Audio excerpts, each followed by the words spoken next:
I'm Greg Tripoli from the Onondaga Historical Association, and I want to welcome you to another segment of Bedtime Stories from OHA. As you can see, I'm still living in my PJs, but before I turn in, I want to share another one of my favorite stories with you from our local history. This story is from our proud African American history, and it's about Dr. Sarah Miranda Loguen Fraser. Now, the year is 1850. 1850 was the year that the federal Fugitive Slave Law was enacted. This allowed people to go into free states, states where slavery was illegal, and capture runaways and return them to slavery in the South, ostensibly to their master, their owner, from whom they escaped. 1850 was also the year that Sarah Loguen was born to a fugitive slave.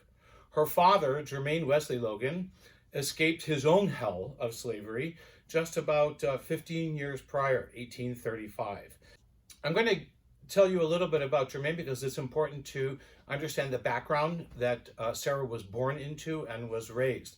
Jermaine Loguen was the slave of his uncle, Manasseh Loguen, in Tennessee, and he was a brutal slave owner, beat his slaves and separated their families. So Jermaine escaped from there when he was in his early 20s, somewhere around 1835. Made his way to freedom in Canada, and through his own efforts and with some schooling and help from others, he basically taught himself how to read and write. By 1850, he was settled in Syracuse with his wife, Caroline, where they had 8 children. They lived here in Syracuse on East Genesee Street, where a Rite Aid is actually located at the current time. Sarah was their 5th born child, and by that time Reverend Loguen was a reverend in the AME Zion Church. He was praised by people like Frederick Douglass as a speaker for his eloquence and his wit and his passion. He was a sought-after speaker on the abolitionist circuit, and Jermaine Loguen was brazen. He was audacious about his abolitionist activity. He was speaking a lot about his first-person narrative, his own experiences, and he was very out about the fact that he had escaped slavery. In 1851, he was part of the Jerry Rescue, which was Syracuse's answer to the Fugitive Slave Act, where they freed a man named Jerry who was captured by the federal marshals, a runaway, and really the beginning of the end of the Fugitive Slave Act. This was only when Sarah was only 1 year old. Her father had to flee to Canada for almost a year to avoid prosecution from that. He added an N to his name, Logue, by the way, to provide a separate identity for himself, separate from his slave master father.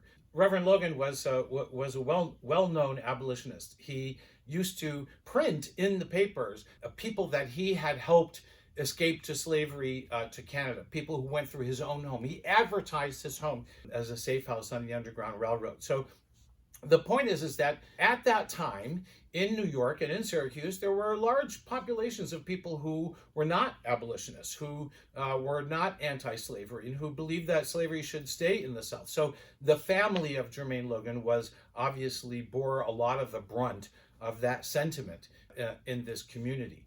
And that's how Sarah was raised. That's what the home that Sarah Loguen was raised in. She was obviously witness to and helped those fugitives that were in their home, took care of them on their way to freedom. She witnessed firsthand. She even wrote and said something to the effect that my mother and father have always been a beacon of light for the oppressed of our race, and it's my job to carry that torch and to continue to do that. So that was her mentality. Her mother, Caroline, died when she was about graduating from high school. While she went to college, she served as her father's secretary. Jermaine Loguen eventually became a bishop in the AME Zion Church. He died, and Frederick Douglass, who was a very close friend of the family, kind of became a surrogate father to the Loguen children. Sarah's older sister, Helen Amelia, actually married one of Frederick Douglass's sons.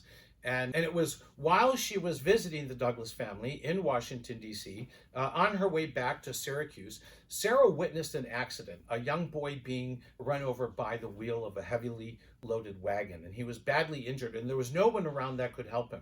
So she vowed that day that she would never be in that situation again, and she decided that she wanted to become a doctor.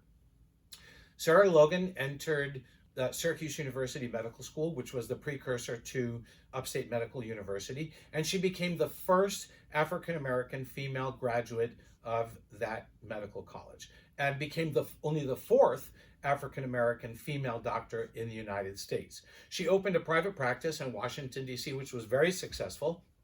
And there, she met a young man from the country of Santo Domingo, which we now know as the Dominican Republic. She met him through another one of Frederick Douglass's sons, who was actually serving as the consul general from that country. And the young man was named Charles Fraser. He was a pharmacist and had a chain of pharmacies in the Dominican Republic. They fell in love. Sarah and Charles were married here in Syracuse in 1882, and then she moved to the Dominican Republic with him. In fact, within an 18-month period, Sarah Loguen closed her private practice in Washington, D.C., got married in Syracuse, moved to a foreign country, learned to speak a foreign language, got certified to practice medicine in that foreign country, had a baby, and then opened a private practice in the Dominican Republic. And she became the first Black woman doctor in the history of the Dominican Republic. She had a thriving practice. The Frasers were leading citizens. They had presidents and other dignitaries as their friends. And Charles eventually died in 1894 when Sarah was just 44 years old. She and her daughter, named Gregoria, whom she called Doe, traveled extensively for a number of years after that, and then came back to settle in Syracuse in 1901 and lived on Westcott Street. She continued to practice here in Syracuse until about 1911. She moved to Washington, D.C. To be close to her daughter Doe and her husband, who were living there at the time. Sarah Loguen Fraser died in 1933 at 83 years old. When she died, all of the flags in the Dominican Republic were flown at half-mast for 9 days. You know, we have a long history of oppression of minority races here in our community and in our country. And really, that began on our shores with the Pope's Edict of the Doctrine of Discovery that really made it the responsibility of explorers to plunder Africa and the Americas and to vanquish and enslave those inhabitants. And we are still in the midst of struggle for equality in our community and in our country. A woman named Jessica Gross wrote recently in the New York Times that we should make sure that our children see Black people as heroes in a wide range of their own stories and not just as victims of oppression. Dr. Sarah Miranda Loguen Fraser is one of those heroes, and she is just a small slice of the proud African-American heritage that we have here in our local community that has had an international impact.